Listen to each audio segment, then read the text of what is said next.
Right away, I got the announcer in Anchorage, and he said there had been a terrible earthquake.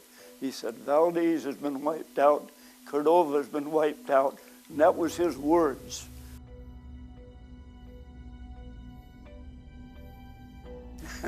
It's hard to explain how that hits you when you got a wife and kids and the announcer says that the towns have been wiped out. It scared me to death. And right away I called Cordova. Bingo, they came back. And it was like a breath of heaven because Jan said, we're fine, Harry. Don't listen to that Anchorage broadcaster. So we went on and done our work.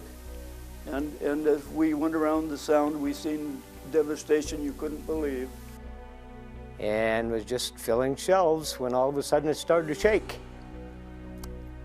The first, I'd felt earthquakes before, but little tiny things. When this one hit, it started to shake and things started falling off the shelves. But I'll tell you this, it was noisy, extremely noisy.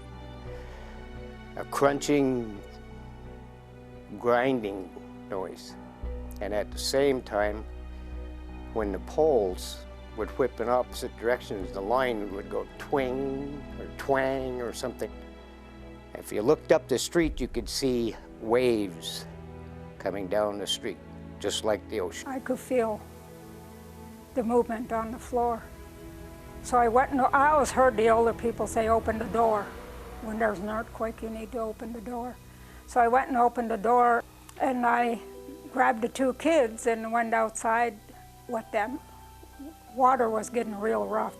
Then the water went out. The water started going out. You could see more of the beach. And somebody, I don't know who, somebody hollered tidal wave. And we turned around and started just running up.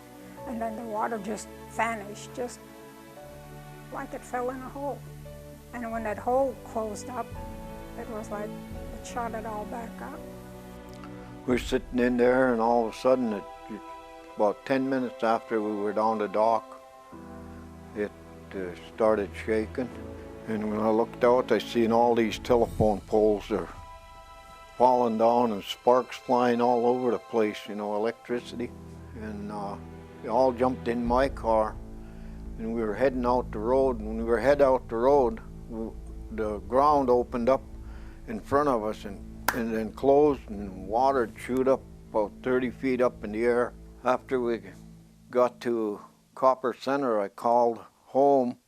I tried to get a hold of anybody that knew what happened down in the village. They told me that the village of Chiniga was wiped out. It's a big loss to me. I mean, you know, Chiniga.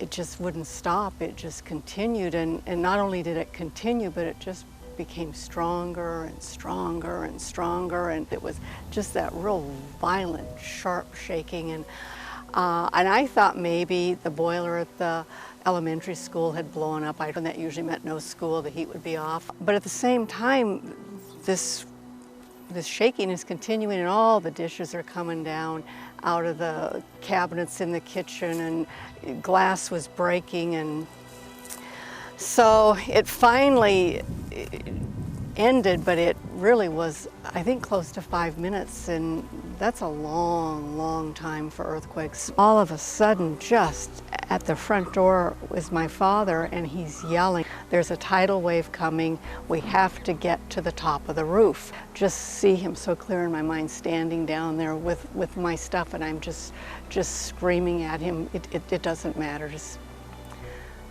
you have to get up here, and you don't have any time to waste. And so he did, and we jumped, and it seems as if as soon as my dad got onto the house roof, and we were all lying down with our hands and heads at the pitch of the roof and holding hands, that wave just hit so hard and so fast that just in an instant, what had been a subdivision of probably 11 homes was instantly just gone. Everything just exploded or flattened. But when that wave was coming down on us, we didn't worry about it too much because we knew from being sailors that waves out on the ocean travel about 15, 18 miles an hour. This baby was going about 50 miles an hour, and it was standing up anywhere from 30 to 50 feet high, and there was just white water peeling right off the top of it. And I jumped into an M37 military 3/4 ton pickup that we had there. And I took off and started driving it inland. And I didn't go 20 feet till that wave hit and just turned me up, going end over end of that pickup. And I was underwater enough to where I was drowning. And I was getting a lot of mud and water and dirt into my lungs and into my throat. And then about that time, the waves started going back to the ocean, started taking me back. I was going back toward the ocean. I grabbed an alder there and hung on till the water drained away, and there I was just like a beached sea lion laying there. We went up and stayed up quite a ways in the mountainside there until everybody came up. We knew who made it, who didn't make it about then. Yeah, Nick Kumkoff, he was hanging on to 3 daughters and trying to hang on a pole. He ended up losing 2 and saving 1. And what kept her there was the zipper caught. When the water was going out, the zipper caught and stayed, and that's what kept her there. But the oldest and the middle girl didn't make it.